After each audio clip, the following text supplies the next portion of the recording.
The words of candidate Trump. दोस्तों, my dear friend Trump सरकार। ये वाला डायलॉग तो आपको याद होगा, किसने बोला? हाँ, मोदी जी ने। और मोदी जी पर इस समय ट्रंप ने जो टैरिफ लगाया है, कैंडिडेट ट्रम्प, महंगी टैरिफ, अब की उसकी बार पोल ट्रम्प कांग्रेस की सरकार। नेता जो है सुप्रिया श्रीनेत ने पूरी तरह खोल दिया है। आपको वीडियोस दिखाऊंगा, पूरा वीडियोस देखने के बाद आप लोग भी खुद मूल्यांकन करिएगा। मूल्यांकन करने के बाद इस बात को भी इतिहास में जाकर देखिएगा कि इतिहास में इसी भारत देश के भीतर हेलो नमस्ते ट्रंप का आयोजन किया गया था और उस आयोजन में यह बोला गया था कि अब की बार ट्रंप सरकार। और इसी देश के भीतर यह भी दिखाया गया था, यह भी बोला गया था कि कार्यक्रम जो किया गया था मोदी जी, वो ट्रंप के जो मोदी जी के समर्थक थे, वो ट्रंप की जीत के लिए हवन इस देश में किया गया था। और वही ट्रंप जिसको मोदी जी कहते हैं माय डियर फ्रेंड ट्रंप कहते थे, वही ट्रंप इस देश की अर्थव्यवस्था को चौपट करने के लिए भारत देश पर महंगी से महंगी टैरिफ लगा रहा है।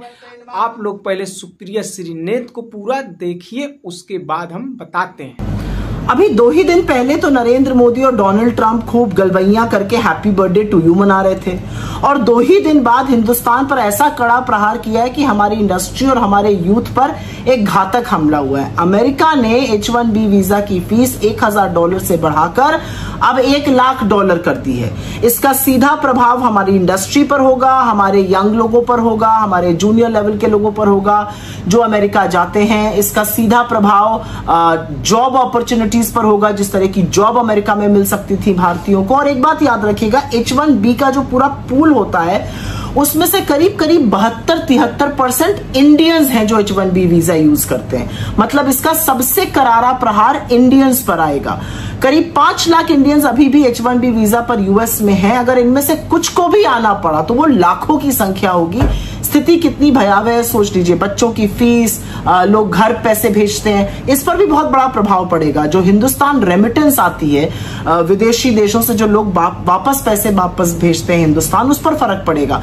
2024 में जो टोटल ग्लोबल रेमिटेंस आई थी, अमेरिका से आने वाली रेमिटेंस, उसका 27.7% हिस्सा था। करीब $35 बिलियन वहां से आए थे। ऑफकोर्स इसका फर्क जो है वो जॉब अपॉर्चुनिटीज पर पड़ेगा, इसका फर्क लोगों के रहन सहन पे पड़ेगा, इसका बहुत बड़ा फर्क आईटी इंडस्ट्री पर पड़ेगा।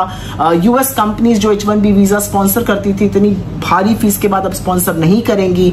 इंडिया की आईटी कंपनीज जो लोगों को भेजकर रेवेन्यू कमाती थी, उनकी रेवेन्यू मार्जिन्स कम होंगी, जो बड़ी बड़ी इंडियन कंपनीज। और इंडियन आईटी सेक्टर के लिए तो ये सबसे ज्यादा घातक है, क्योंकि इंडियन आईटी सेक्टर में हिंदुस्तान में तो जॉब्स बन नहीं रही है। चाहे वो टीसीएस हो या इन्फोसिस हो, लगातार लोगों को नौकरी से निकाल रहा है।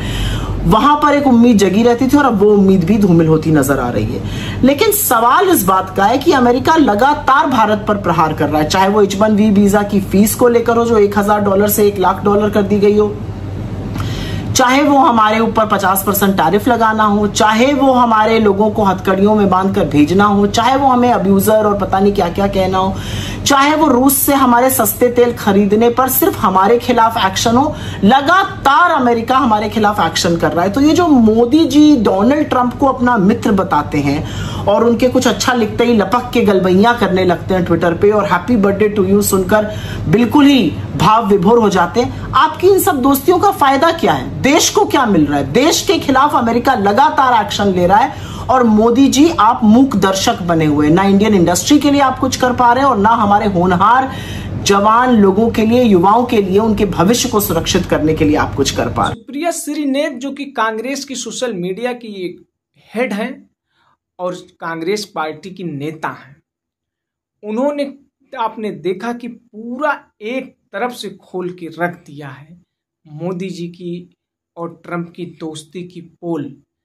क्या इस देश में ट्रंप जैसे व्यक्ति को भारत लाकर हजारों करोड़ रुपए बड़ोदरा के नरेंद्र मोदी स्टेडियम में, जिसका सरदार वल्लभ भाई पटेल नाम स्टेडियम था, उसी में आयोजन किया गया था हजारों करोड़ रुपए खर्च करके, और उसी मंच से अब की बार ट्रंप सरकार का नारा नरेंद्र मोदी ने दिया था।